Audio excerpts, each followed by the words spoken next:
Okay, so as I discuss Ronald Reagan's place in political history, I do want to clear up a common misconception that Ronald Reagan was actually sort of a far left person when he was younger or something like that. He was actually a moderate.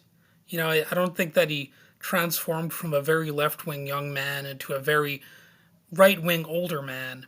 In many ways, he more likely reflected the norm before his transformation into more of a far right figure. In fact, Reagan's political journey took him from being a Democrat in his early years to becoming a Republican later in life, but he was never considered a very left wing individual. Reagan started his political career as a Democrat and supported Franklin D. Roosevelt's New Deal policies in the 1930s, but that wasn't exactly an extremist. So today we're going to be discussing Reagan's ghost. Would he survive today's GOP? And, that was my little way of introducing this topic. So, no one was born a Republican or a Democrat, nor do we necessarily start off as independents either. That's why it's up to politicians and their parties to sort of hoodwink people into signing up to what they have to offer. Sort of like advertisers need to get people interested in their products. Well, political parties are basically the same. Traditionally, maybe they'll offer up an eloquent speaker, and even if they were never the visionary type, they can still give a performance like they are, and the headline grabbing moments might bring the most voters into the party's side to win the election by whatever margin of victory. Reagan matched a lot of this, obviously, but he also was, oddly enough, not as far right as today's GOP might imagine. What Reagan did was to mold the Republican Party into a more conservative party in many ways, for sure, but within certain limits nonetheless. He did push boundaries of acceptability at times, as with any president, and he became a dartboard image for hardcore punk bands throughout the 1980s. If you've ever looked into the history of punk and, I guess left wing politics, overall you'll realize he was actually sort of a force that a lot of people saw as a threat. So if anybody wants to know when the polarization of the modern era really began, it was probably, well, I mean, it went further, obviously, back into the Vietnam era, but a lot of it was even more solidified during the Reagan years in a certain way, with the whole evangelical kind of stuff thrown into the mix. Still, he didn't quite match the Tea Party and the MAGA faux populist ideal, especially not in a few key areas. And I'll get into that here. So, for example, Politico notes Reagan's legacy of bipartisanship, that's in an article from 2012. They note Reagan decried the notion that members of Congress would bring the government to the edge of default to force the president to accept their approach to deficit reduction. This brinkmanship, Reagan said, threatens the holders of government bonds and those who rely on Social Security and veterans benefits, along with America's well earned reputation for reliability and credibility, two things that set us apart from much of the world. So that was something that Reagan argued. Nowadays, however, the GOP wants us to constantly be on that merry-go-round and a variety of other merry-go-rounds simultaneously until we're all dizzy and dazed in myriad ways. We've seen scandal after scandal, hypocrisy after hypocrisy, to the point where one simply cannot keep up with them all, and a lot of them end up being forgotten about and conveniently swept back under the rug after a certain amount of time. Of course, one of the sources of ongoing dizziness and fatigue is that simultaneously, the GOP is a party that supposedly has appealed to ordinary Americans, paired with populist rhetoric such as railing against elites, while wanting quite literally every aspect of life run from a business standpoint and from a, far right religious conservative standpoint. So they are actually cultural elites.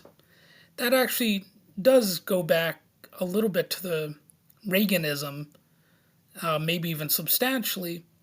Remember, Reagan famously said, "The most terrifying words in the English language are, 'I'm from the government and I'm here to help.'" So he definitely solidified that view.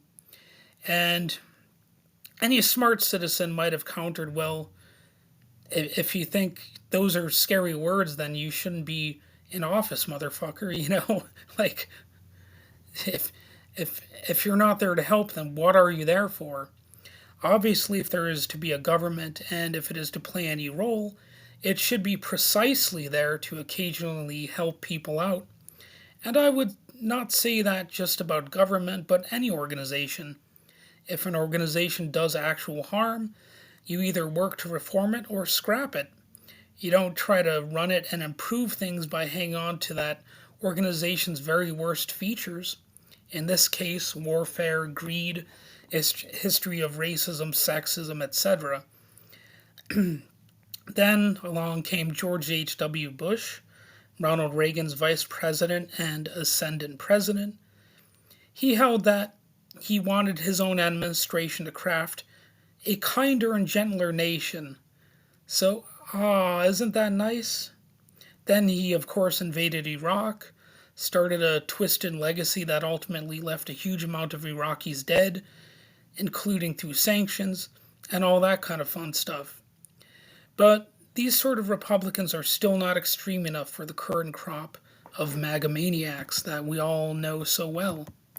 Traditionally, a conservative might have said, as long as Republicans adhere to Reagan's agenda of limiting government and boosting individual freedom, they will prosper. But now, I think a lot of people are seeing through that sort of ruse or disguise, and they're understanding that they do not boost individual freedom. They actually want to crush individual freedom and basically put everyone into the same mold. The supremacist movement of a white Christian male dominated society. And I don't want that, Especially when I'm an atheist. I don't need a theocracy telling me what I'm supposed to believe and all that kind of stuff. But, they haven't recently had limiting government mindset, of course, when it comes to certain issues like abortion, illegal immigration, welfare state abolition, reemergence of child labor, and all sorts of race baiting comments.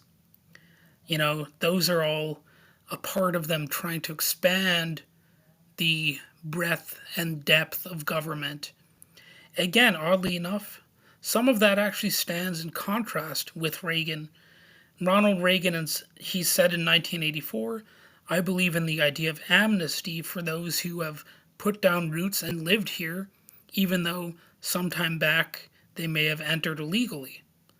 So that's something that actually definitely sets Reagan apart from the whole MAGA clown show. The Republicans would hate his guts if he was around saying that today. I don't think it would stand a single chance of, being a prominent Republican if that was a sort of view that he was expressing. So oddly enough, Reagan was, in some ways, actually not the one who transformed the Republican Party from being a middle-of-the-road party to one with a very right-wing edge. He was just reflecting the norms of his day. His rhetoric about the evil empire may have been polarizing in some circles, and one of the evil things he did was stand with South African apartheid, but he alone did not shape this country into the monstrous, idiotic right-wing beast that it is today. He would even likely be called a rhino by today's Christian clown caucus.